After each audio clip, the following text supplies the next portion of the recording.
T 볼게요. 에너지 T랑 에너지 준위는 연결되는 개념이거든요.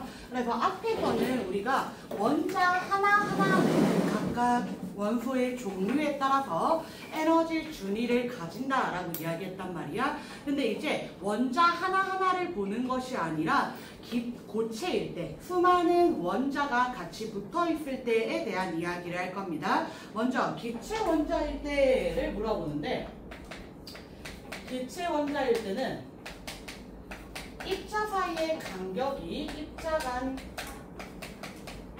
간격이 큽니다. 그렇기 때문에 에너지 준위에 서로 영향을 주지 않는단 말이야. 그런데 고체의 경우에 고체 원자들은 입자 사이의 간격이 좁습니다. 그렇기 때문에 서로 영향을 주더라. 그런데 이때 얘들아, 우리 이 원리가 무엇인지에 대해서 정확히 말하진 않습니다. 그냥 파울리 베타 원리라는 명칭만 기억하시면 됩니다. 파울리 베타 원리에 의해서 동일한 에너지 준위를 가질 수 없습니다. 서로 다른 원자가 동일한 에너지 준위를 가질 수 없습니다. 동일한 상태에 있을 수 없다라고 이야기한단 말이야. 그래서 이때 하나의 양자 상태에는 동일한 하나의 양자 상태에 동일한 전자 두 개가 있을 수 없기 때문에 에너지 준위가 달라진다라는 이야기를 할 겁니다. 그래서 앞에서 이야기했던 에너지 준위를 다시 나타내 보시면요.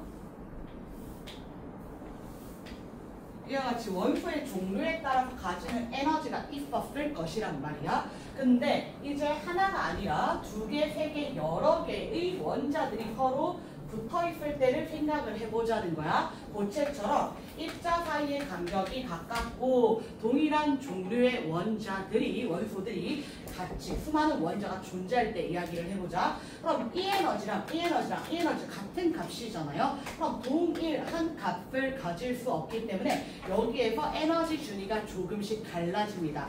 에너지가 조금 더 커지거나 작아지면서 에너지 준위가 달라지게 되고, 얘네는 3개의 선이 필요한 거잖아. 이렇게 조금씩 갈라져서 3개의 새로운 에너지 준위선을 그릴 거야. 마찬가지로 다시 한 번 더, 여기도 이 동일한 에너지를 가질 수 없기 때문에 에너지가 조금씩 갈라져서 이렇게 3개의 에너지 준위 가질 거고, 여기도 이런 식으로 3개 가질 거고, 여기도 이런 식으로 3개로 이렇게 갈라지더라 라는 이야기를 하는 거예요. 그래서 에너지 준위가 이렇게 합쳐지게 되면서 수많은 에너지 준위를 그리게 되었을 때, 사실 고체라면 우리 입자 3개가 아니라 무수히 많은 입자가 존재를 하게 되겠지요. 그럼 수많은 원자가 존재했을 때 이 에너지 준위들이 모여서 우리 눈에 보이기에 마치 하나의 띠처럼 보인다라고 이야기해서 이제 에너지 띠이다라고 이야기를 하는 거야. 에너지 준위가 모여서 갈라져서 에너지 띠가 되었다라는 것에 대해서 이야기를 합니다. 그럼 당연히 얘들아, 이렇게 에너지 띠가 여러 개 존재할 거야. 에너지 띠가 이렇게 여러 개 존재를 할 건데, 에너지 띠 위에는 전자가 존재할 수 있습니까? 없습니까? 있겠지. 에너지 준 위에 전자 존재했던 것처럼 에너지 T에 이제 전자를 존재할 수 있는 거야. 에너지 T에는 전자가 존재할 수 있는 영역이 되는 거야. 근데 에너지 T와 에너지 사이 간격에는 전자가 존재할 수 있습니까? 없습니까? 없다는 거야. 에너지 준위가 없는 것이기 때문에 그렇습니다. 이해될까요? 그래서 이때 이와 같이 에너지 준위가 모여서 만들어진 것을 에너지 T라고 이야기하고요. 에너지 T와 에너지 T 사이의 간격을 우리는 T 간격이라고 이야기를 할 겁니다. 에너지 T와 T 간격으로 이제 표현을 한다라고 생각해 주시면 됩니다. 그래서 에너지 T는 또는 허용된 T라고도 이야기하는데, 전자가 존재할 수 있다, 전자의 존재를 허용한다의 개념으로 보셔서 허용된 T라고 이야기를 합니다. 그럼 에너지 T에서 전자를 채울 때 0켈빈이라면, 다시 한 번 더, 조건이 0켈빈, 절대 0도일 때 이야기하는 겁니다. 그럼 절대 0도라면 에너지가 낮은 상태이기 때문에 안정한 상태부터 전자를 채워가기 시작합니다. 낮은 에너지 준위부터 이렇게 전자를 채워나가기 시작할 거야. 전자를 채워나가게 되다가 전자의 개수는 한정적이니까 얘들아 전자가 채워지다가 여기까지 전자가 채워졌다라고 이야기를 해보자. 여기까지 전자가 채워졌다. 그 위에는 더 이상 채워지지 않는다라고 이야기해 볼게요. 그럼 전자가 채워진 이 마지막 에너지 D를 우리는 원자가 D라고 이야기합니다. 다시 한 번 더. 전자가 채워진 가장 마지막 에너지 D를 원자가 D라고 이야기합니다. 원자가 전자 이야기하듯이 전자가 채워진 마지막 에너지 D는 원자가 D라고 이야기할 겁니다. 그리고 원자가 D에 있는 전자는 그 위의 에너지 준위로 이동할 수 있잖아. 또는 그 위의 에너지 D로 이동할 수 있잖아. 에너지를 흡수하게 되면. 그래서 에너지 D, 원자가 D 바로 위에 존재하는 에너지 D, 전자가 전이할 수 있는 에너지 D를 원자가 D라고 이야기합니다. 원자가 D. 될까요? 다시 한 번 더. 여기가 원자가 D가 되는 거고 여기가 똑같이 말하면 전도띠라고 이야기합니다. 전도띠. 전자가 전이할 수 있는 에너지띠. 전도띠라고 이야기합니다. 그래서 전자가 채워진 가장 마지막 띠를 원자가 띠, 그 위에 에너지띠를 전도띠라고 이야기할 거야. 자, 그리고 이 원자가띠와 전도띠의 특징을 이해하셔야 되는데요. 원자가띠의 전자 존재하고 있지요? 맞습니까? 전도띠는 에너지를 흡수하면 전자가 전이할 수 있게 되겠지요. 근데 원자가띠에는 이 전자들이 이동할 수 있는 공간이 없다라고 이야기할 거야. 원자가띠 안에서는 전자가 이동하는 것이 불가능하다라고 이야기할 겁니다. 원자가띠 안에서 전자는 이동할 수 있는 공간이 없다. 그러면 원자가띠에 있는 전자가 에너지를 흡수하여서 전도띠로 전이를 하게 돼. 그렇게 되면 이 전도띠 안에는 에너지 준위가 많이 있고 전자가 자유롭게 움직일 수 있는 공간이 있기 때문에 전자가 쉽게 이동할 수 있다라고 이야기합니다. 그래서 원자가띠의 전자는 이동할 수 없다. 전도띠의 전자는 자유롭게 이동할 수 있다. 이 두 가지 기억해 주셔야 됩니다. 원자가띠에는 전자 이동 못해요. 전도띠에서 전자가 이동을 해요. 그리고 앞에서 에너지 준위는 뭐라고 이야기했냐면 보어의 수소 원자 모형에 따르면 첫 번째 껍질, 두 번째 껍질의 에너지가 각각 마이너스 13.6 에너지 볼트, 마이너스 10.4 에너지 볼트였단 말이에요. 마이너스 3.4 에너지 볼트였단 말이야. 그럼 첫 번째 에너지 준위에서 두 번째 에너지 준위로 전이를 하기 위해서는 10.2 에너지 볼트가 필요했지요. 10.1 안 돼요. 10.3도 안 돼요. 10.19도 안 되고 10.21도 안 돼요. 딱 10.2만큼 에너지를 흡수해야 됐단 말이야. 그런데 우리가 고체로 넘어오게 되면 에너지 D로 넘어오게 되면 이때 이 D 간격보다 조금 더 먹어도 전자가 전이할 수 있다는 거야. 왜냐면 에너지 D이기 때문에 하나의 에너지 준위만 가지는 것이 아니라 그 바로 위에, 그 바로 위에, 그 바로 위에 미세하게 갈라진 에너지 준위들이 존재할 거고 이들을 합쳐서 우리는 에너지 D라고 이야기를 하기 때문에 D 간격 이상의 에너지를 흡수하면 전자가 이동할 수 있다라고 이야기합니다. 다시 여기서는 에너지 준위 차이값만큼 딱 그만큼만 흡수해야지 전이할 수 있었지만 에너지 D에서는 D 간격 이상의 에너지를 흡수하면 전이할 수 있다라고 이야기할 거라는 거야. 이 이상의 에너지. 그래서 한 번씩 질문을 하시는데 에너지 D는 연속적인 것입니까? 불연속적인 것입니까? 라고 물어봅니다. 근데 이거는 마찬가지로 수능이나 모고에서는 묻지 않습니다. 내신 문제에서 물을 수 있는 거고 내신 문제이기 때문에 학교 선생님 말이 맞습니다. 정확하게 표현을 하자면 뭐라고 이야기하냐면 거의 연속적이게 불연속적 에너지 준위를 가진다라고 이야기를 하는 거야. 왜냐하면 이 값들이 합쳐져 하나의 에너지 D를 이루는 것이고 우리가 겉으로 거시적인 관점에서 봤을 때는 거의 연속적이야. 근데 자세히 들여다보면 여러 개의 에너지 준위가 합쳐져 있기 때문에 아니고 불연속적이다라고 이야기한단 말이야. 그래서 불연속적인 것들이 모여서 연속적인 에너지띠를 이룬다인 건데 내신 경향성 따라갑니다. 이거는 내신형 문제입니다. 뒷페이지 넘어가서 계속 보겠습니다. 그래서 우리는 이제부터 고체에서 물질의 전기 전도성에 대해서 이야기할 겁니다. 고체의 전기 전도성에 대해서 이야기를 할 건데 전기 전도성이란 전류가 얼마나 잘 흐르는지에 대해서 이야기를 하는 거고 전류가 흐른다의 개념은 전하가 이동한다 이렇게 이야기합니다. 전하가 이동해야지 전류가 흐르는 것입니다. 우리 어차피 다이오드 공부할 거라서 미리 말씀드리면요.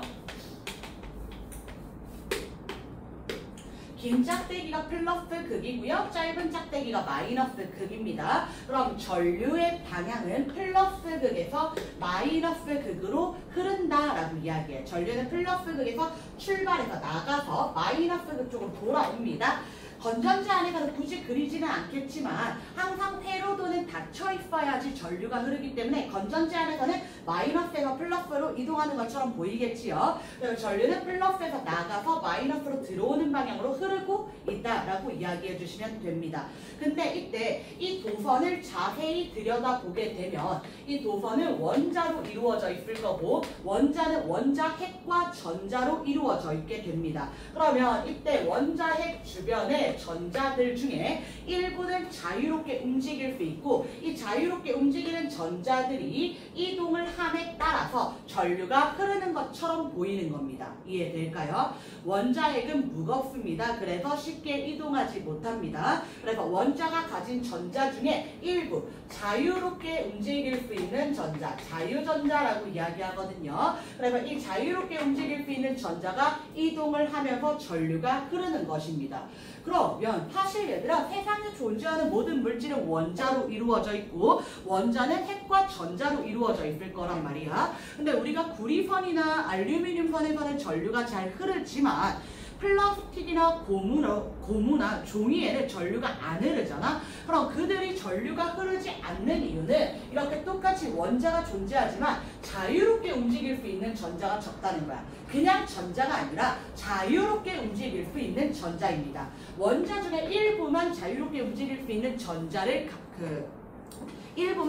일부의 전자만 자유롭게 움직일 수 있는 전자이고 이 자유롭게 움직일 수 있는 전자가 많다라고 하는 것은 전류가 잘 흐른다라고 이야기하는 것이고 자유롭게 움직일 수 있는 전자가 없다 또는 적다면 전류가 잘 흐르지 않는다는 것입니다. 그래서 우리 고체의 전기 전도성, 도체, 절연체 그리고 오늘 반도체까지 이야기할 건데 도체는 이 자유전자를 많이 가지고 있는 것이고 절연체는 자유전자를 거의 안 가지고 있다, 적게 가지고 있다. 그 다음 반도체는 그 중간 정도이다 라고 이야기해 주시면 되겠습니다. 그래서 전자가 자유롭게 움직이려면 원자가 띠에 존재해야 됩니까? 전도띠에 존재해야 됩니까?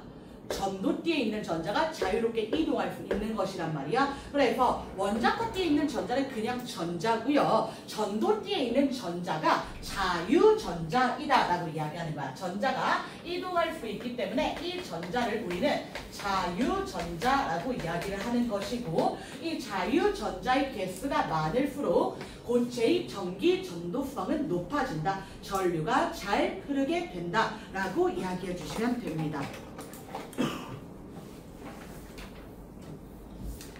그래서 이때 전하 나르게라는 것에 대해서 이야기를 추가적으로 할 건데요.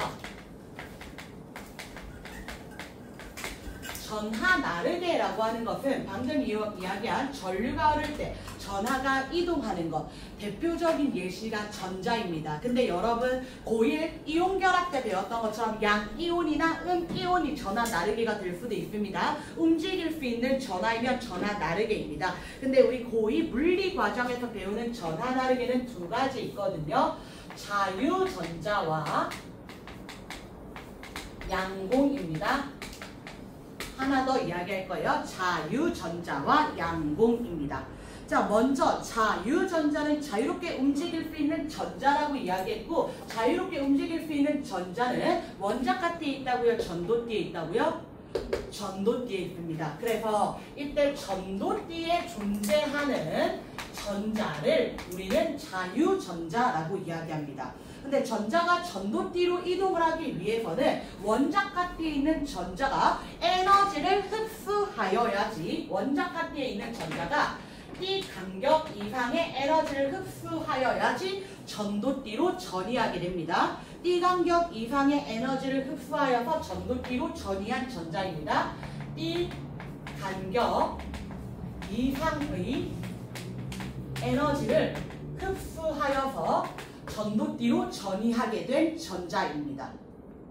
그럼 띠 간격이 넓다면 에너지도 많이 흡수해야 되는 거고, 띠 간격이 좁다면 에너지도 조금 흡수해도 되는 거야. 그럼 띠 간격이 넓을 때랑 좁을 때 중에 언제 더 쉽게 에너지를 흡수하겠습니까?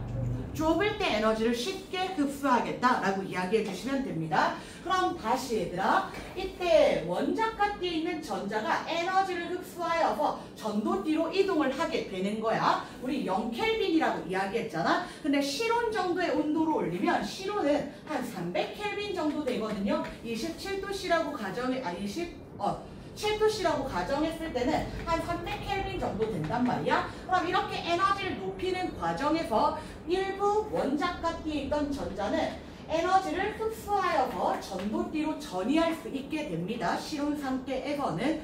그럼 이와 같이 전도띠로 전이하게 되면 원자가띠에 빈 구멍이 남지요. 이 원자가띠의 빈 구멍은 원래 전자가 채워져 있었던 구멍이란 말이야. 근데 전자가 빠져나가고 생겨버렸잖아, 구멍이. 그래서 상대적으로 플러스로 보이는 구멍이다 라는 의미입니다, 양공은. 다시 한 번 더. 상대적으로 플러스로 보이는 구멍이고, 이 양공이 왜 전하 다르게 역할을 하냐면, 아까 원자가띠에 있는 전자들은 움직일 수 있는 공간이 없어서 자유롭게 이동하지 못한다라고 이야기했잖아요. 근데 일부 전자가 에너지를 흡수하여서 전도띠로 전이하게 되면 원자가띠의 빈 공간을 만들어주고 가는 겁니다. 그럼 이 빈 공간을 채우면서 전자들이 하나 둘씩 이동을 할 수 있게 되는 거지. 그럼 전자들이 이동을 하게 되면 전류가 다시 흐른다라고 보는 것이기 때문에 이 빈 구멍 자체를 우리가 전하 나르게라고 볼 수 있다는 거예요. 그래서 이 빈 구멍 자체가 오른쪽으로 이동한다의 개념으로 볼 거야. 다시 한 번 더.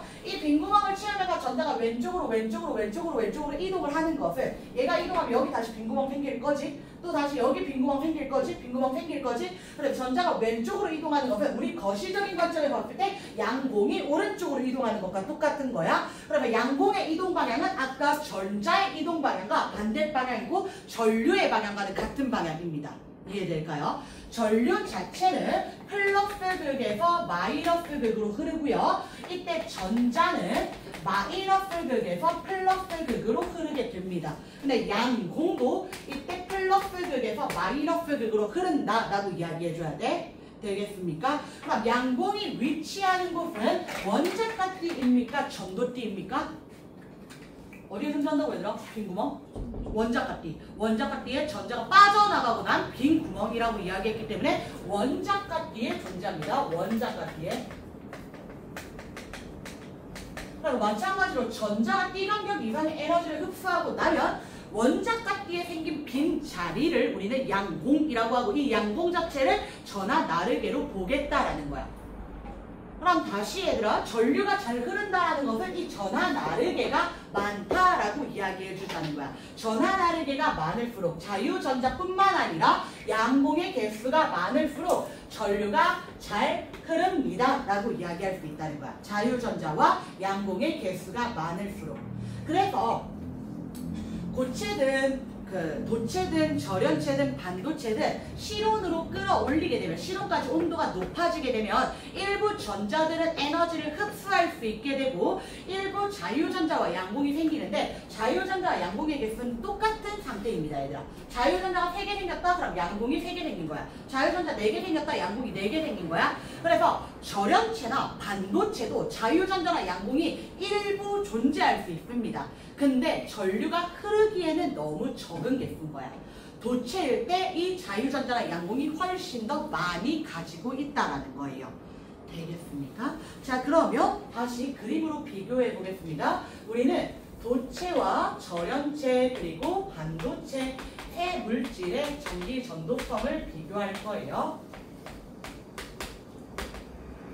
그럼 도체는 전기 전도성이 좋다. 전류가 잘 흐른다. 전해체는 잘 안 흐른다. 반도체는 둘의 중간 정도의 성질을 가진다라고 생각하시면 되겠습니다. 그러면 전기 전도성의 관계는 도체가 제일 크고요. 그 다음 반도체, 그 다음 절연체 순서이다 라고 생각하시면 됩니다. 도체, 반도체, 절연체 순서로 전기 전도성 가진다. 그러면 이때 도체에서는 전류가 잘 흘러요. 전기 전도성이 좋아요. 저항이 작아요. 전하나르게 많아요. 다시 한 번 더. 도체는 전기 전도성이 크다라고 이야기할 거고 또는 전류가 잘 흐른다라고 이야기할 거고 또는 전하나르게의 개수가 많다라고 이야기할 거고 또는 전기 저항이 작다라고 이야기할 거야. 같은 말이야. 전부 다. 그렇죠? 그러면 절연체는 전기 전도성 작다. 전류 잘 안 흐른다. 전하나르게 적다. 전기 저항 크다. 이렇게 이야기해주면 되는 거고요. 반도체는 둘의 중간 정도의 전기 전도성을 가지고 둘의 중간 정도로 전류가 흐르고 둘의 중간 정도로 전하나르게를 가지고 전기 저항도 중간 정도이다라고 이야기해주시면 되겠습니다. 그런데 반도체는 얘들아 이것보다 우리가 또 어떤 표현을 쓰냐면 조건에 따라 라는 표현을 더 자주 씁니다. 조건에 따라 전기 전도성이 변한다. 전기 저항이 변한다. 전류가 흐르는 정도가 변한다 라고 이야기할 거야. 자, 먼저 그러면 도체랑 절연체랑 반도체에서 이제 에너지띠가 어떻게 존재하는지 전하나르게가 어떻게 존재하는지 이야기할 건데 도체는 전하나르게가 많다라고 이야기를 했습니다. 그러면 전하나르게는 자유전자랑 양공을 의미하는 바이고 자유전자랑 양공이 많기 위해서는 원자가띠에 있는 전자가 T간격 이상의 에너지를 흡수해야 되잖아. 근데 T간격이 좁을수록 에너지를 쉽게 흡수할 수 있는 거고 에너지를 쉽게 흡수할 수 있을수록 전하나르게 개수는 많아지겠지요. 그래서 이때 도체는 T간격이 없다라고 이야기할 거야. 에너지 T랑 원자가 T랑 전도 T가 그냥 겹쳐져 있다라고 이야기합니다. T간격이 없다. 원자가 T랑 전도 T가 붙어 있다라고 이야기하는 거야. 그렇기 때문에 원자가 T에 있는 전자가 전도 T로 쉽게 전이할 수 있다라는 겁니다. 보겠습니다. 보통 문제에서 얘들아 원자가 T, 전자가 채워진 에너지 T는 색칠해놓고 그 다음 전자가 채워지지 않은 영역을 색칠하지 않는 식으로 이렇게 표현을 합니다. 그럼 여기가 전자가 채워진 마지막 에너지 T지요. 그럼 이 영역을 우리는 원자가 T다 라고 이야기해 주시면 됩니다. 여기가 원자가 T다. 여기까지 전자가 채워졌으니까 그럼 원자가 T 바로 다음 바로 위에 있는 T를 전도 T이다 라고 이야기를 해주는 거야. 그래서 원자가 T와 전도 T가 겹쳐져 있기 때문에 T간격이 없다라고 이야기하는 거야. 그럼 원자가 T에 있는 전자가 에너지를 조금만 흡수를 해도 전도 T로 전이를 할 수 있게 되는 거고 이때 자유전자가 많이 존재하고 양공도 많이 존재하고 전하나르게가 많아서 전류가 잘 흐르는 것이 도체이다 라고 이야기해 주시면 됩니다. 이해될까요? 그럼 절연체는 반대로 이야기해주면 되잖아. 절연체는 전류가 잘 안 흐릅니다. 그렇다는 것은 전하나르게의 개수가 적다라는 것이고 전하나르게가 잘 만들어지지 않은 이유는 T간격이 넓기 때문이다 라고 이야기해 주시면 됩니다. T간격이 넓어서 전류가 잘 안 흐른다. 그래서 다시 한 번 더 전도띠랑 원자가 T를 그려주실 건데요. 이렇게 원자가 T랑 전도 T 사이에 T 간격이 이들 사이의 간격, T 간격이 넓더라 라고 이야기하는 거야. T 간격이 넓더라. 그래서 다시 원자가 T에 있는 전자가 전도띠로 전이하기 위해서는 띠 간격 이상의 에너지가 필요하기 때문에 큰 에너지가 필요한 것이고 에너지를 많이 흡수해야 된다라고 봐주시면 됩니다. 그래서 그 에너지를 많이 흡수하는 게 어려워. 27도씨 300켈빈 정도에서는 자유전자나 양봉이 1개, 2개 정도밖에 안 만들어진다는 거야. 그러면 전하나르기의 개수가 적기 때문에 전류가 거의 흐르지 않는다. 이것이 절연체이 되겠습니다.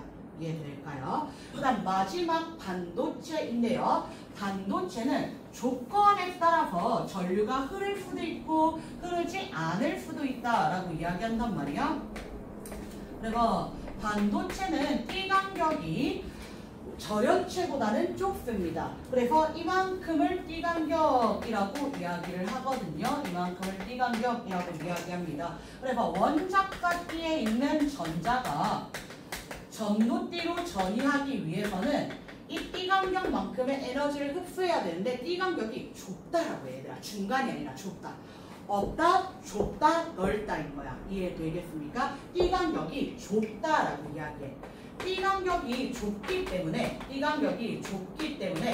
조건에 따라서 이 원자값기에 있는 전자가 에너지를 흡수하고 전도띠로 전이할 수 있는 거고 전도띠로 많이 전이하게 되면 자유전자 양공 많이 생기더라라고 이야기하는 거야. 그래서 여러분 이거 통합과학 신소재에서 잠깐 배운 적 있는데요. 반도체는 온도나 압력 등 외부 조건에 따라서 전기 저항성이 변한다라고 이야기했단 말이야. 그래서 온도가 좀 높아졌을 때 이때 반도체는 에너지를 흡수하면서 반도체의 원자값기에 있는 전자는 에너지를 흡수하면서 전도띠로 전이할 수 있게 되고 이때 전류가 더 잘 흐르게 되는 거야. 전하나르기의 개수가 많을수록 전기 전도성은 높아지고 전기 저항은 작아진다라고 이야기해 주셔야 됩니다. 여기까지 이해될까요? 그래서 이렇게 세 물질을 우리가 비교를 하는데 하나만 더 언급할게 얘들아. 도체에서는 선생님 원자값기와 전도띠가 겹쳐져 있다, 띠 간격이 없다라고 이야기했거든. 근데 어떻게도 표현을 하냐면 다시 여기 이렇게 에너지띠가 존재를 해. 에너지띠가 만들어졌다. 에너지 순위가 합쳐져서. 근데 전자를 쭉 채우다가 저렇게 겹쳐져 있는 것은 어떤 의미란 말이냐면 여기까지 채워진 거야. 여기까지. 이해됩니까? 그래서 내가 여기까지를 원자값 띠라 보고 그 위를 전도띠라 보는 거예요. 이해될까? 사실 얘는 하나의 허용된 띠거든? 에너지 띠거든? 근데 이때 가장 마지막 띠에 전자가 일부만 채워진 거야. 여기까지만 채워진 거야. 이해되겠습니까? 그래서 원자값 띠에 전자가 일부만 채워져 있다. 이렇게도 이야기를 해요. 원자값 띠에 전자가 일부만 채워져 있다. 다시 얘들아. 이게 하나의 허용된 띠, 에너지 띠란 말이야. 그러면 0켈빈에서는 낮은 에너지 준위부터 전자를 이렇게 채웠을 거란 말이에요. 맞습니까? 그래서 이 전자가 여기까지만 채워진 거예요. 여기까지만 채워진 거야. 그러면 이것을 어떻게도 표현하냐면 원자값 띠에 전자가 일부만 채워져 있기 때문에 원자값 띠에 있는 전자가 쉽게 전이한다라고도 표현을 합니다. 도체의 경우에는. 근데 이것을 그냥 원자값띠랑 전도띠랑 붙어있다라고도 본다는 거야. 그래서 이 표현이 더 일반적이긴 합니다. 얘들아. 이 표현이 일반적이긴 한데 원자값띠가 다 채워지지 않았다라고도 학교 선생님이 표현할 수 있다는 거야. 원자값띠가 다 채워져 있지 않았다라고 표현할 수 있다 정도만 기억해 주시면 좋겠습니다. 그래서 도체 물질은 여러분들 아시는 금속 물질들이 다 도체이다라고 생각하시면 됩니다. 도체는 금속 물질들이 도체입니다. 구리라든지 금이라든지 은이라든지 알루미늄이라든지 우리가 도선으로 쓸 수 있는 물질들, 전류가 흐르는 물질들이 도체인 것이고요. 절연체는 비금속 물질들 이야기합니다. 나무라든지 플라스틱이라든지 고무라든지 종이라든지 이런 물질을 절연체이다라고 이야기할 거야. 그리고 반도체는 2개밖에 안 나오니까 2개 외우셔야 됩니다. 반도체는 규소랑 저마늄 2가지만 외우시면 됩니다. 규소랑 저마늄 2개밖에 안 나와요.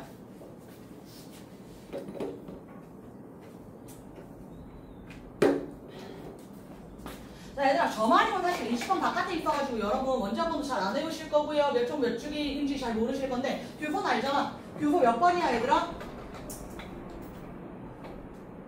14번. 어이 정답. 얘들아 규소 14번이잖아. 그럼 규소 3주기 14족이지요. 원자과 전자 몇 개 있지요? 4개 있습니다. 자, 그래서 규호랑 저마리 둘 다 14족 원소이다 기억해주세요. 규호랑 저마리 모두 14족 원소이며 원자과 전자 4개이며 최대 4개의 공유 결합을 할 수 있습니다. 탄소 최대 4개의 공유 결합한다라고 우리 공부했었잖아. 14족 원소 최대 4개의 공유 결합할 수 있다까지 기억해주시면 됩니다. 그래서 7페이지 나오는 것도 얘들아 내신 감수성 문제인데 내신에서만 언급되는 내용입니다. 내신에서만 언급되는 문제입니다. 전기 전도도를 우리가 수식화해서 이야기를 할 거야. 전기 전도도의 공식을 나타낼 수 있거든. 근데 전기 전도도를 언급하기 위해서는 먼저 저항부터 가야 되는데요. 저항은 물질 종류에 따라서 다르지요. 물질의 종류에 따라서. 근데 물질이 어떻게 연결되었는지, 어떻게 배치되었는지에 따라서도 다릅니다. 여러분 아마 기억 안 나실 텐데 그래도 한번 언급을 하겠습니다. 저항이 직렬 연결됐을 때나 저항이 병렬 연결됐을 때나 직류교류랑 달라요. 이건 직렬, 병렬 이야기합니다. 직렬 연결되면 저항값이 커진다, 작아진다? 커진다. 병렬은? 작아진다고 기억하시네요. 자, 직렬 연결할 때 저항이 커지고 병렬 연결할 때 저항이 작아지는 이유는 같은 물질이라도 얘들아 저항값이 어떻게 연결되었는지에 따라서 기하학적인 구조에 따라서 그러니까 어떤 모양인지에 따라 다르다라고 이야기하는 거란 말이야. 결국 저항은 왜 발생하냐면 전류가 흐를 때 열이 발생하기 때문입니다. 전기 에너지 일부가 열 에너지로 손실되면 그거를 전기 저항이다 라고 이야기한단 말이야. 그런데 직렬 연결을 하게 되면 길이 길어져. 그럼 전하들이 이동을 하면서 전자들이 이동을 하면서 충돌 횟수가 많아집니다. 그래서 그 충돌이 많기 때문에 열이 많아져서 저항값이 크다라고 이야기하는 거야. 그럼 병렬은 왜 작아지는데요? 병렬은 얘들아 두 개를 이렇게 나란히 놓은 거잖아요. 두 개를 이렇게 나란히 놓았기 때문에 면적이 넓어진 거야. 면적이 넓어지면 충돌은 적어지겠지요. 충돌이 적어지니까 열이 적어져서 저항이 적게 발생한다라고 이야기하는 겁니다. 이해될까요? 그래서 결국 저항값은 우리가 두 가지를 기억하셔야 되는데요. 저항값은 길이가 길수록 저항값이 커지고요. 저항값은 단면적의 넓이가 넓을수록 작아집니다. 단면적의 넓이가 넓을수록 작아집니다. 그리고 어떤 물질로 이루어져 있느냐에 따라 저항값은 달라질 거잖아. 굴인지, 은인지, 알루미늄인지, 조인지, 고무인지, 플라스틱인지에 따라서 저항값 달라질 거잖아. 그래서 물질의 종류에 따라서 결정이 된단 말이야. 그래서 저항을 식으로 나타내면 어떻게 표현을 하냐면 저항값 R은 저항의 기호입니다. 단면적의 넓이에 반비례하고 길이에 비례하는데 다시 한 번 더 면적의 넓이에 반비례하고 길이에 비례하는데 어떤 물질이냐에 따라서도 달라진다라는 거야. 그래서 물질마다 가지는 특징이거든요. low라고 쓰고요. 비저항이라고 있습니다. 비저항. 이 비저항이라는 값은 물질의 종류에 따라서 결정이 되는 거야. 물질의 종류에 따라서 비저항값이 결정이 된다는 거야. 그래서 명칭은 비저항인데 얘들아 그냥 저항의 비이다라고 생각하면 돼. 그 물질이 가지는 저항의 비이다. 저항의 비가 크면 저항이 커질 거고 저항의 비가 작아지면 저항이 작아질 거고 저항값에 비례하는 물질의 특성입니다. 그럼 우리가 다시 얘들아 이 비저항을 식으로 나타낼게요. 비저항. 왜냐면 비저항을 알고 있을 수도 있어. 아, 구리의 비저항은 얼마지, 은의 비저항은 얼마지, 알루미늄, 플라스틱 비저항은 얼마지 알고 있을 수도 있는데 모르는 경우에는 비저항을 어떻게 측정을 하냐면 어떤 물질의 저항을 측정합니다. 저항을 측정합니다. 전류의 세기 이용해서 전압의 세기 이용해서 저항을 측정하고 그 물질의 면적과 길이를 측정한 다음에 계산을 하는 거야. 그래서 로우는 L분의 RA 이렇게 표현한다는 거야. 비저항의 크기를 이렇게 측정할 수 있다는 거야. 어떤 물질의 저항값과 길이와 단면적을 측정하고 비저항을 계산할 수 있다는 겁니다. 자, 그러면 전기 전도도도 물질의 특성이잖아. 물질의 종류에 따라 결정되는 거지요. 근데 전기 전도도가 큰 물질은 비저항이 작을 거고 비저항이 큰 물질은 전기 전도도가 작을 거지. 둘은 반비례 관계입니다. 그래서 전기 전도도는 우리가 시그마라는 식으로 시그마라는 기호로 표현을 하거든요. 시그마. 소문자 시그마입니다. 시그마로 표현을 하고요. 이 시그마 값은 비저항에 반비례한다. 입니다. 비저항의 역수이다라고 이야기합니다.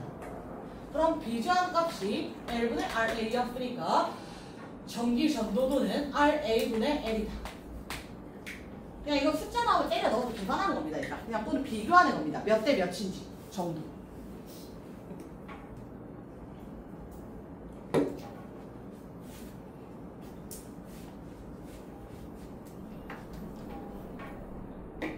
될까요? 그래서 물질의 전기 전도도는 원자의 종류, 결정 구조, 온도, 불순물의 포함 정도에 따라서 전기 전도도가 달라질 수 있다. 그래서 하나만 더 갈게요, 얘들아. 하나만 더 갈게요. 마지막으로 온도에 따른 전기 전도도인데요. 온도에 따른 전기 전도도 또는 비저항을 이야기해도 됩니다. 비저항은 반대로 이야기할 겁니다. 온도에 따른 전기 전도도. 자, 아까 반도체의 경우에는 온도에 따라서 조건에 따라서 전기 전도성이 변한다라고 이야기했잖아. 전기 전도성이 변한다. 물론 이것은 도체나 절연체도 마찬가지입니다. 온도에 따라 변할 수 있게 됩니다. 결국 온도가 높다는 것은 열을 많이 발생시킨다라는 이야기지. 근데 반도체는 띠 간격이 좁기 때문에 이때 원자과 띠의 전자가 조건을 바꾸면 에너지를 흡수하여서 전도띠로 전이하게 되고 전기 전도성이 높아진다 그랬잖아. 그래서 온도가 높아지면 높아질수록 전류가 더 잘 흐르게 됩니다. 다시 한 번 더. 반도체는 온도가 높아지잖아. 온도가 높아지면 이때 에너지를 더 쉽게 잘 흡수하게 되는 거고 자유전자랑 양공의 개수가 많은 거고 전류는 더 잘 흐르게 된다. 전기 전도도가 증가한다라는 겁니다. 이해되겠습니까? 그래서 반도체는 온도가 높아졌을 때 전기 전도도가 증가하는 경향성을 보입니다. 그런데 도체는 사실 이미 띠간격이 없기 때문에 띠간격이 없이 원자값이랑 전도띠가 겹쳐져 있기 때문에 온도를 굳이 높이지 않아도 전자는 쉽게 전이를 한단 말이야. 근데 이 상태 온도가 높아진다라고 하는 거는 우리가 쓰는 도선에서 충전기에서 핸드폰에서 발열이 심하다는 거야, 얘들아. 발열이 심하다는 것은 저항값이 크다는 거야, 작다는 거야? 크다라고 이야기하는 거야. 전류가 잘 흐른다는 거야, 안 흐른다는 거야? 안 흐른다라고 이야기하는 겁니다. 그래서 이때 전기 전도도가 낮아진다. 도체의 경우에는 온도가 높아지면 전기 전도도 작아진다.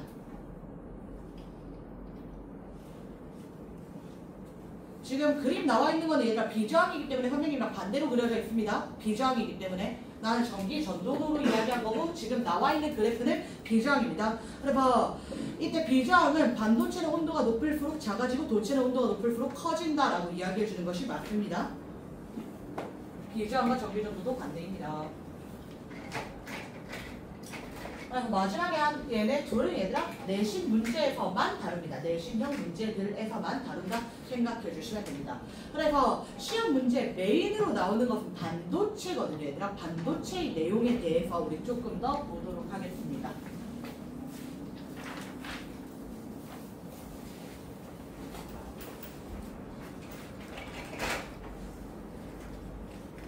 반도체는 순수 반도체랑 불순물 반도체로 나눕니다. 순수 반도체라고 하는 것은 규소나 또는 점화륨이나 규소만 이루어져 있거나 점화륨으로만 이루어져 있으면 순수 반도체입니다. 불순물 반도체는 규소로만 이루어진 반도체의 불순물, 즉 다른 원소를 첨가하게 되면 불순물 반도체가 되는 겁니다. 그럼 먼저 얘들아 순수 반도체부터 보겠습니다. 규소로만 이루어져 있는 상태에서는 규소는 14조건소, 점화륨도 마찬가지로 14조건소. 그럼 원자과 전자가 4개라고 했잖아. 전자 하나, 둘, 셋, 넷. 하나, 둘, 셋, 넷. 하나, 둘, 셋, 넷. 둘, 셋, 넷. 그려줄 거란 말이야. 그러면 이때 이 규소는 이웃한 규소들과 최대 4개의 공유 결합을 형성할 수 있지요. 왼쪽에 있는 규소와 공유 전자쌍을 만들며 공유 결합한다는 거야. 그 다음 위에 있는 규소랑도 공유 전자쌍을 만들며 공유 결합을 형성할 것이고 오른쪽도 마찬가지, 아래쪽도 마찬가지로 공유 결합을 이렇게 형성할 수 있더라라고 이야기하는 겁니다.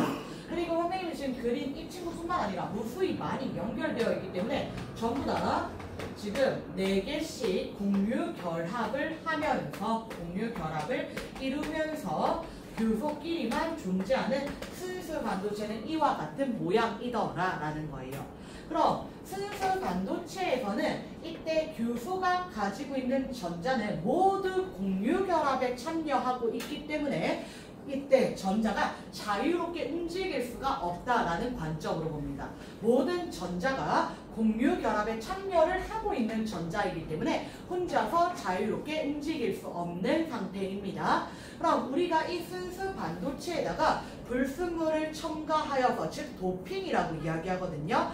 다른 원소를 첨가하게 되면 전기 전도성이 달라지게 되는데 불순물 반도체는 두 종류가 있어요.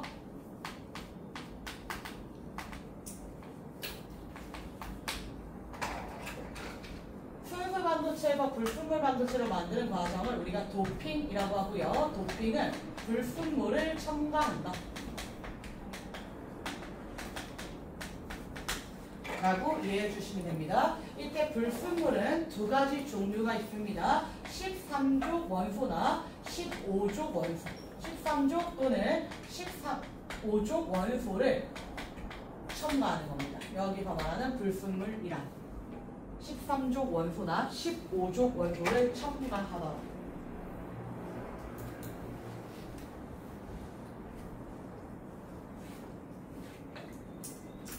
그러면 두 가지 첨가하면서 볼게요. 먼저 15족 먼저 도핑할게요. 15족 원소를 도핑한 경우 보겠습니다. 15족 원소를 도핑한 경우에 볼게요. 얘들아, 선생님은 지금 하나씩만 추가해서 그릴 건데요. 실제로 도핑할 때는 무수히 많은 원자로 이루어진 순수 반도체 교소로만 이루어진 상태에서 훨씬 더 많은 양을 도핑을 합니다. 즉 첨가를 합니다. 그냥 우리는 편의상 하나씩만 그리는 겁니다. 훨씬 더 많이 첨가한다라고 생각하시면 됩니다. 자, 이때 교소에다가 우리가 15족 원소, 인과 같은 원소를 도핑하였다라고 이야기해 볼게요. 인을 도핑합니다. 인. 그럼 이때 인은 15족 원소니까 원자과 전자 당연히 몇 개입니까? 5개지요. 그러면 이때 15족 원소의 인은 전자를 하나, 둘, 셋, 4개까지는 기존의 교소 자리를 그대로 채워준다라고 보시면 됩니다. 그렇지만 교소 인은 원자가 전자 5개니까 전자 하나 남을 거잖아요. 그럼 이 남는 전자는 공유 결합에 참여합니까? 안 합니까? 안 하잖아. 그럼 자유롭게 움직일 수 있다 없다? 있다. 그래서 이때 이 결합에 참여하지 않고 남는 전자가 자유전자이다 라고 이야기해 주시면 됩니다. 결합에 참여하지 않고 남는 전자는 자유롭게 움직일 수 있고 자유전자이다 라고 표현해 주시면 됩니다. 성신이나 창문에서는 조금 깊게 들어가면 얘를 자유전자라고 안 하고 잉여전자라고 학교 선생님이 표현하실 수 있어. 자유전자라고 안 하고 잉여전자라고 표현하실 수 있어. 결합에 참여하지 않고 남는 전자라고 표현하실 수 있어. 다른 학교는 그냥 다 자유전자라고 봐주시면 될 것 같습니다. 자, 그리고 이때 이 자유전자는 전한 나르게 역할을 한다 그랬고 우리가 인을 조금 더 도핑을 해주게 되면 자유전자의 개수가 더 많이 늘어나겠지. 근데 착각하지 마셔야 되는 게 아니라 순수 반도체에도 자유전자나 양봉이 생길 수 있다고 했습니다. 이 간격 이상의 에너지를 일부 흡수한 운 좋은 전자들이 있을 거란 말이야. 그러면 자유전자랑 양봉이 조금 존재합니다. 조금. 그리고 전류가 거의 흐르지 않는다라고 보는 거야.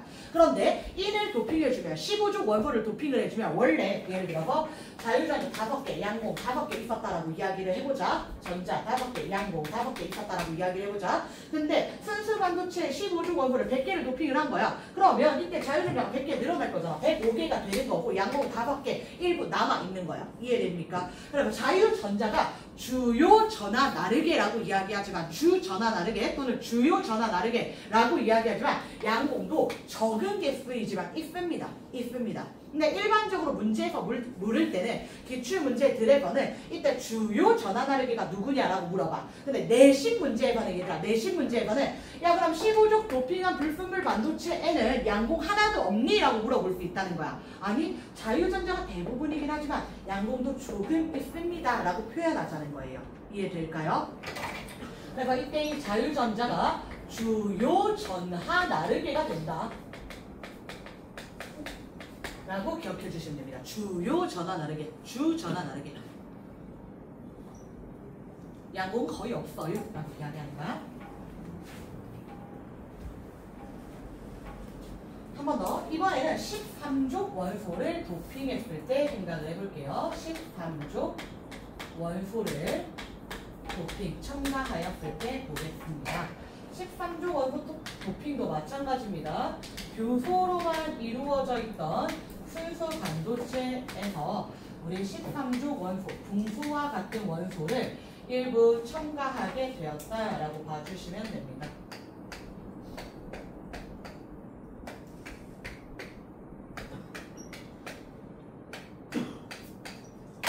첨가해 보도록 하겠습니다. 그때 이 자리에 붕소가 들어왔어. 근데 붕소는 13족 원소니까 원자과 전자 당연히 몇 개입니까?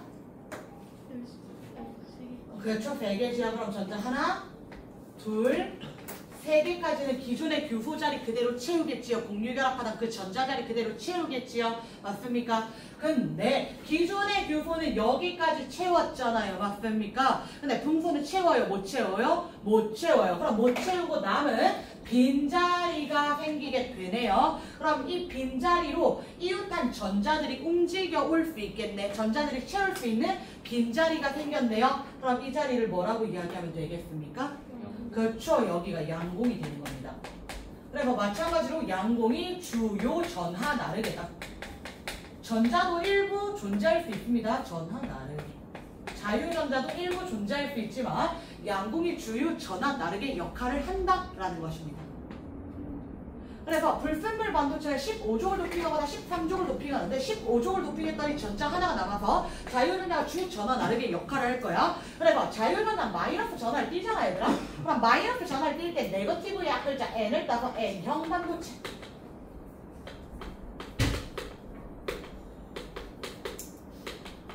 라고 이야기할 거야. 그럼 다시 얘들아 양공도 우리가 양의 개념으로 보는 거잖아. 플러스의 개념으로 보는 거잖아. 그러면 양공이 주요 전하 나르게인 불순물 반도체는 뭐라고 하겠어? 포지티브 P형 반도체.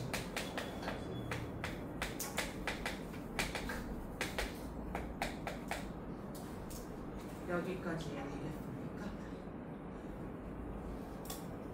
그래서 우리가 반도체, 순수 반도체, 규소 하면 실리콘 생각하시면 되거든요, 얘들아. 규소, 실리콘은 실온에면 전류 잘 흘러, 안 흘러? 안 흐른다고 봐야 돼. 거의 없다라고 봐야 된단 말이야. 근데 우리가 이 규소에다가 불순물을 첨가하게 되면 1이나 붕소와 같은 불순물을 도핑하게 되면 첨가하게 되면 이들의 전기전도성을 급격하게 올라가서 전류가 잘 흐를 수 있다라고 이야기하는 겁니다. 그래서 이와 같이 우리가 공유결합 구조로도 보고요. 에너지 준위로도 같이 살펴볼 거야. 에너지 준위로도 같이 살펴볼 거야. 반도체는 원자과 띠와 전도띠 사이의 간격이 좁다라고 이야기했습니다. 원자과 띠와 전도띠 사이의 간격이 좁다. 그리고 불순물을 첨가하게 되면 이 불순물들은 새로운 에너지 준위를 만들 거잖아. 새로운 에너지 준위를. 왜냐면 기존의 원소랑 다른 원소니까. 그래서 이때 새로운 에너지 준위가 어떻게 만들어지는지 보도록 하겠습니다. 자, 원자과 띠가 있고요. 그 위에 전도띠가 이렇게 존재한다라고 이야기하겠습니다. 전도띠가 띠간격은 좁습니다. 띠간격은 좁습니다. 자, 그러면 이때 자유전자가 주요 전하 나르게 역할을 하는 N형 반도체에서는 새로운 에너지 준위가 어디에 만들어지냐면 전도띠 바로 아래에 새로운 에너지 준위가 만들어집니다. 전도띠 바로 아래에 새로운 에너지 준위가 만들어집니다. 전도띠 바로 아래에 새로운 에너지 준위가 만들어지고 이때 이 바로 아래에 에너지 준위랑 전자랑 같이 생겨나게 되는 것입니다. 이해될까요? 그럼 전도띠 바로 아래니까 이 새로운 에너지 준 위에 있는 이 남는 전자들, 잉여 전자들 또는 그냥 바로 자유전자라 보셔도 되는데 이 전자들이 전도띠로 전이하기 쉽다 어렵다? 쉽다라는 거야. 그래서 이 전자가 전도띠로 전이하여서 자유전자가 된다는 거야, 얘들아. 자유전자의 정의는 사실 전도띠에 있을 때 이야기하는 거거든. 전도띠에 있을 때. 그래서 자유전자가 쉽게 만들어지게 되더라라고 이야기해 주는 거야. N형 반도체는 에너지 준위가 어디에 새로 만들어지는지 아셔야 됩니다. 전자가 주요 전하 나르게이고 자유전자가 주요 전하 나르게 역할을 하기 위해서는 이때 전도띠 바로 아래에 새로운 에너지 준위가 만들어져야 한다까지 기억하셔야 됩니다. 자, 그럼 다시 얘들아 P형 반도체도 가보도록 하겠습니다. P형 반도체.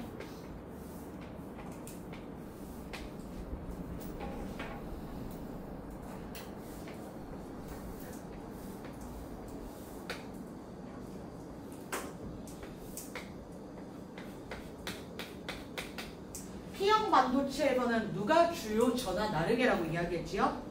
양봉이 주요 전하 나르게죠. 양봉은 어디에 만들어지는 거지? 원작과 띠에 만들어지는 거죠. 원작과 띠. 그러면 새로운 에너지 준위는 이번에 원작과 띠 주변에 만들어져야 돼? 전도띠 주변에 만들어져야 돼? 원작과 띠 주변에 만들어져야 되는 거야. 원작과 띠 주변에 새로운 에너지 준위가 만들어지는 거고 원작과 띠 바로 위에 만들어집니다. 그리고 이때 원자과 띠 바로 위에 새로운 에너지 준위가 만들어졌는데 전자는 채워지지 못하고 빈자리였지요. 맞습니까? 이때 여기 빈자리들이 이렇게 존재해 있단 말이에요. 되겠습니까? 그러면 이때 원자과 띠에 있는 전자가 에너지를 조금만 흡수해도 즉 쉽게 이 새로운 에너지 준위로 전자들이 전이할 수 있게 되지요. 맞습니까? 그러면서 원자과 띠의 빈자리를 만들더라라고 이야기를 하는 거야. 전자가 전이하면서 원자과 띠의 빈자리들을 만들어 주더라라고 이야기하는 겁니다. 그래서 양공이 주요 전하 나르게이다. 이해됩니까? 그래서 에너지 준위 같이 기억해 주셔야 됩니다. 얘들아. 에너지 준위까지 같이 기억해 주셔야 됩니다. 자, 그래서 얘들아 다이오드 다음 시간에 할 겁니다. 다이오드 다음 시간에 할 거고요. 여러분 안 끝났습니다. 안 끝났습니다. 뒤로 넘어오셔서 20페이지 21페이지 3개만 풀고 가겠습니다. 자, 봅시다. 그림 가나는 각각 기체 원자와 고체 원자의 에너지 준위 일부 나타낸 것이다. 그래서 가에서는 에너지 준인 거고 나에서는 에너지 D를 이루었다. AC는 허용된 D, B는 D 간격 되겠지요. 문제 봅시다. 36번. 가의 에너지 준위 불연속적이다. 맞습니까? 네, 맞습니다. 에너지 준위는 불연속적 양자가 되어 있다. 나에서 A의 에너지 준위는 연속적이다. 얘들아 이거는 학교 내신마다 달라요. 문제를 넣어놓긴 했는데 내신마다 달라요. 근데 에너지 D 안에서는 연속적이다 라고 보는 겁니다.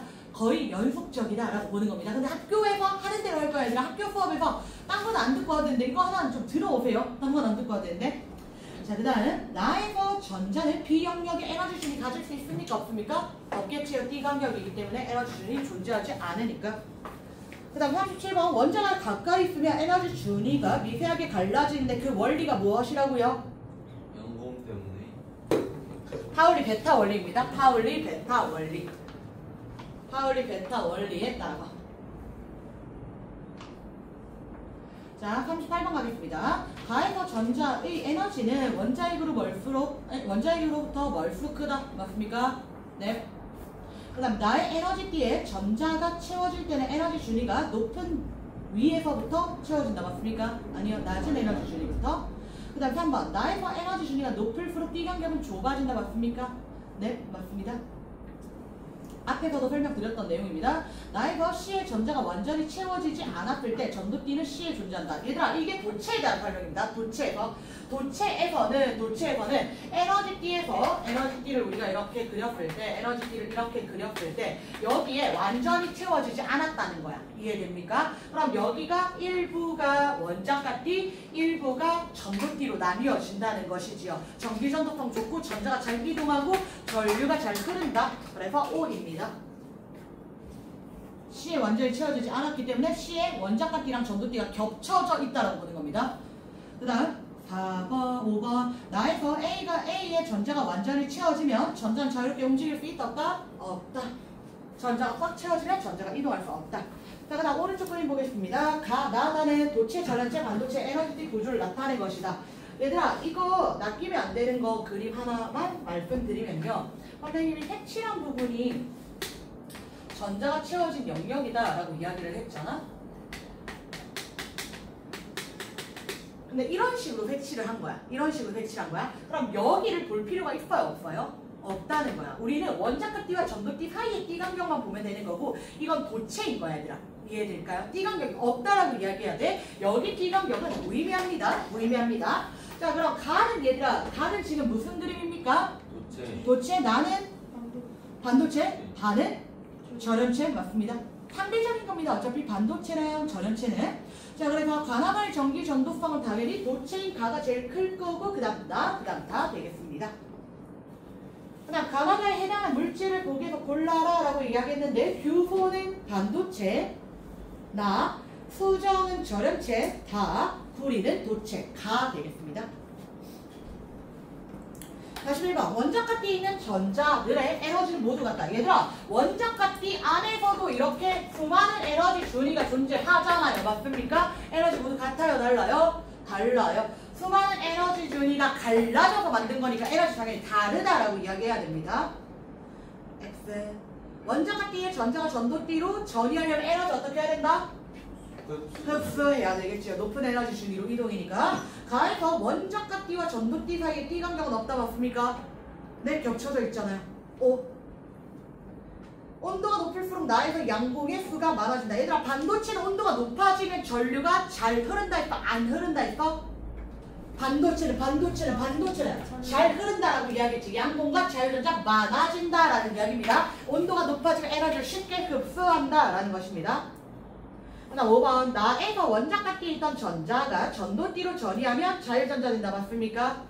자유전자의 정의 자체가 전도띠에 있는 전자입니다. 전도띠에 있는 전자. 그다음 6번 나는 다에 비해서 원자가띠의 전자가 전도띠로 이동하기 어렵다. 맞습니까? 아니요. 더 쉽겠지요. 띠간격 좁으니까. 띠간격이 넓을수록 어렵다. 마지막 그림 각각 순수한 저마린 반도체, 순수 반도체와 반도체 X와 저마린의 붕소를 높이한 불순물 반도체. 얘들아 붕소는 몇 종원소죠? 붕소 13종입니다. 13종이니까 원자가 전자 몇 개? 3개. 그럼 전자 하나를 더 남깁니까? 더 부족합니까? 부족하지요. 그럼 주요 전원 다르게 양공입니까? 전자입니까? 양공입니다. 그럼 N형 반도체입니까? P형 반도체입니까? P형 반도체입니다. 그래서 지금 Y는 P형 반도체, X는 순수 반도체 되겠고요. 42번 저마린과 붕소의 원자과 전자 각각 4개, 3개입니다. Y의 반도체 종류는 P형 반도체. 그럼 전기 전도성은 순수 반도체랑 P형 반도체 중에 누가 더 좋아? 당연히 P형 반도체. 불순물을 첨가하는 이유가 전기 전도성을 높이기 위해서 양공이나 전화 다르게 많이 생기기 위해서였습니다. 맞습니까? N형 반도체도 마찬가지로 순수 반도체보다 전기 전도성 더 좋습니다. Y가 더 크다. 49번 공선의 13조 원소이다. 맞습니까? 네. Y에는 자유전자 없다. 맞습니까? 아니요. 자유전자 조금 있다. 양공이 대부분이지만 자유전자가 조금 있을 것이다. 그 다음 Y에서 분소가 전자를 얻으면 음이온이 된다. 얘들아 이 표현은 일부 자사고나 조금 학교 시험에 어렵게 나오는 경우에만 쓰는데 그냥 기본적인 여러분이 아는 개념입니다. 원자가 전자를 얻으면 음이온 되지요. 맞습니다. 그 다음 Y는 주로 양공이 전원 다르게 역할을 한다. 맞습니다. Y는 분소에 의해 전도띠 바로 아래에 새로운 에너지 준위가 만들어진다. P형 반도체니까 양공이 주요 전화 다르게니까 원자까지 바로 위입니다. 그러니까 여러분 반드시 기억해야 되는 게 자유전자 원자가 띠짝꿍이고요. 양공 미안해요. 자유전자 전도 띠짝꿍이고요. 양공 원자가 띠짝꿍이다. 이거 두 개 기억하셔야 됩니다. 알겠죠? 오케이. 오늘 여기까지 할 거고요. 얘들아 숙제는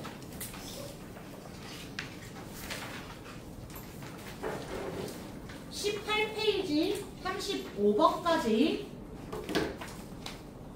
그리고 22페이지, 23페이지, 24페이지 22부터 24 그리고 18까지 숙제입니다. 18페이지까지 그리고 22부터 24페이지까지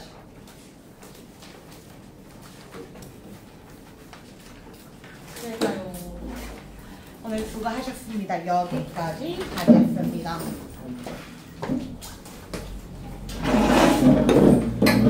성민이한테 이것 좀 전해줄래? 언제 만나? 내일 학교 안 만나? 네. 내일 전해.